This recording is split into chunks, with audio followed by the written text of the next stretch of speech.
Welcome everybody to the Tulloch channel. Just got a cool topic right now. We've just noticed something has come through hot on the press about Joseph Parker. Some awesome news, so we're going to share that with you right now. We just want to thank our sponsors quickly: Mana Championship, Combat Sports Promotion.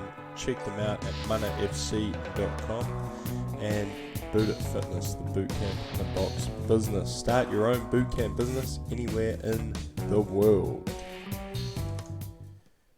Okay, so switching in, let me just read the report to you. Joseph Parker has leapt to number 2 on the WBO rankings, heightening the New Zealand heavyweights' chances of another world title shot. The WBO has just updated their rankings on the back of Anthony Joshua regaining their belt from Andy Ruiz Jr. Joshua's champion status puts him above the rankings, while the WBO has opted to remove Tyson Fury altogether as he prepares for his WBC title rematch with Deontay Wilder in February.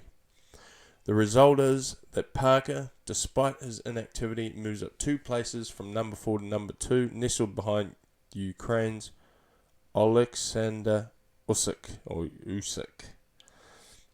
Okay, let me cut it there as far as the article goes. So, that's really good news for Joseph Parker. We're going to see, hopefully, a fight coming out very shortly for him.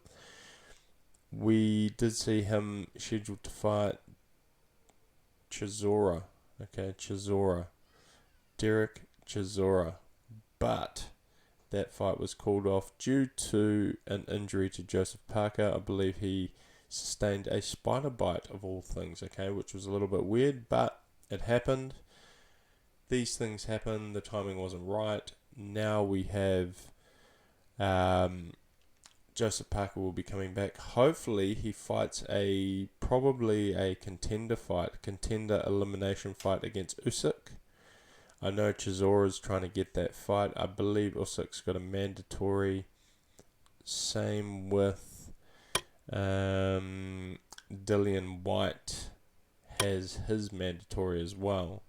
So it's going to be some really interesting stuff coming up with international boxing, international fighting from a New Zealand perspective.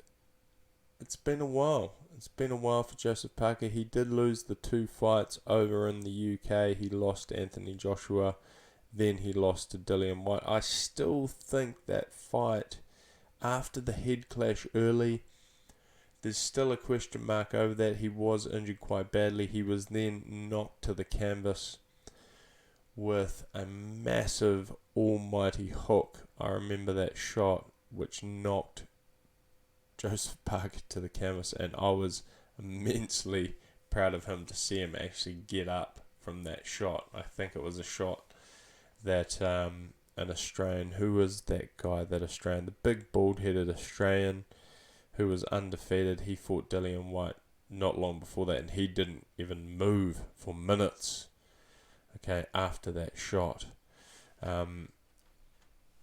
Let me find out. That's going to bother me. I think it was Lucas Brown, boxer, Australia. Lucas Brown, yes. My memory did serve me correctly. Lucas Brown. So Lucas Brown went down to Dillian Whyte with a massive shot. Joseph Parker didn't. I think then Parker went off and had a couple of fights against some Australians, Leopai, and then he since has signed to Matchroom, who come under DAZN, so he's looking for a big fight. He was, as we mentioned, signed to fight Chisora, so I'd love to see that fight organized again. That was already brewing to be something awesome. I really like the way that Chisora hypes up and builds a fight. So let's see something special from Joseph Parker in 2020. Hopefully he will retain his title. Sorry, not retain, reclaim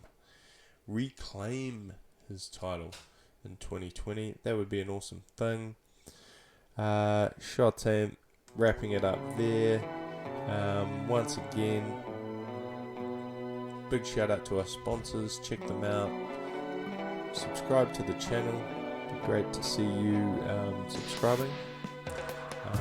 Leave a comment below. Give us your opinion on Joseph Parker, Chisora, Dillian White, Joshua, who you think they're going to be fighting in 2020. And I'd love to hear exactly what you've got.